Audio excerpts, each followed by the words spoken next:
And we are back, and we are ready to pick up where we left, which is DRBADFISH versus TREVORTSU. DRBADFISH being one game up. So these two players have hopefully settled their issues with lag, and we are going to see a good, clean rest of the set. All right, with that being said, DRBADFISH is going to open up some good offense, forcing Trevor to block here, and again, it gets opened up. So that defense that Trevor was doing before, it's definitely looking like it's going to lead to them having some issues here. Gets opened up with the overhead and eats a wall break. All that meter that DRBADFISH is going to have now is going to be super beneficial. Might be enough to get another wall break. There it is. Solid round from DRBADFISH. Round number one over Trevi's. I'm sorry. No worries. We really need to see Trevor demonstrate an ability to stop this tide. We saw a couple of key situations in the DRBADFISH versus Princess match where Axel can interrupt a few of these strings that we're seeing, and we're seeing it just now, but there we go. Using the meter to create windows and to not be passive in your defense is, I think, very, very critical in this matchup. It's just challenging because you have to do it so quickly. But the reward is Trevor is starting to climb back and not going to give this second game to DRBADFISH for free. Yeah, wants to make very sure that he is not knocked out of the tournament here. Nice cross up. Right now we're seeing just a whole bunch of TREVORTSU avoiding these attacks and getting in his own responses. Retsugeki comes out. No real damage to be spoken of there, but that is the response. Nice purple RC is going to get a good combo off. That's a lot of damage by RC to cancel it out. A little bit of a hitch there. Let's see how that goes. Yeah, we'll see how our players respond to that after this game is over. We know that counter hit into the wall combo. Nice burst. Has to force it there at that point. Otherwise, you are just dead off of that J2K. Nice block on the cross up. Trevor right now in a very bad situation with that health bar. One good hit is all it's going to take. Nice block, but unfortunately he gets opened up by the low. And that'll be DRBADFISH 2-0 over TREVORTSU currently in this set.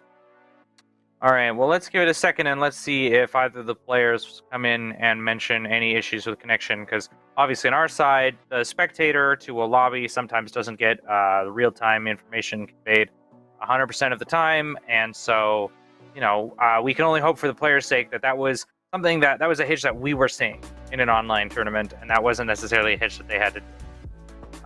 Because Lord knows, having to do a lag test between each of your games, it just would not be it.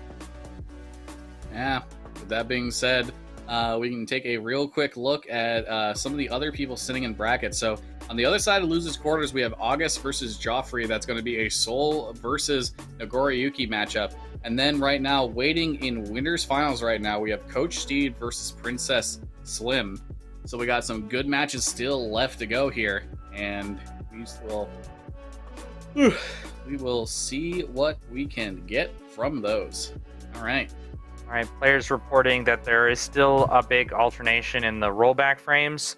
Rollback netcode, obviously, it's the future, it's the truth, but it is not infallible. The speed of light only goes so far, and obviously, hopefully, this is not something that we're seeing with either of these two players, but remember to be playing on a wired connection, because even if your download-upload is really, really strong, packet loss is what's going to kill your connection in any of these fighting events. Yeah, while Robot Netcode is a very solid infrastructure, it is, as you said, not perfect, and any interference with that infrastructure will still make it not perform to its best capabilities. With that being said, we are into game number 3 here. DRBADFISH and TREVORTSU. Nice burst from TREVORTSU.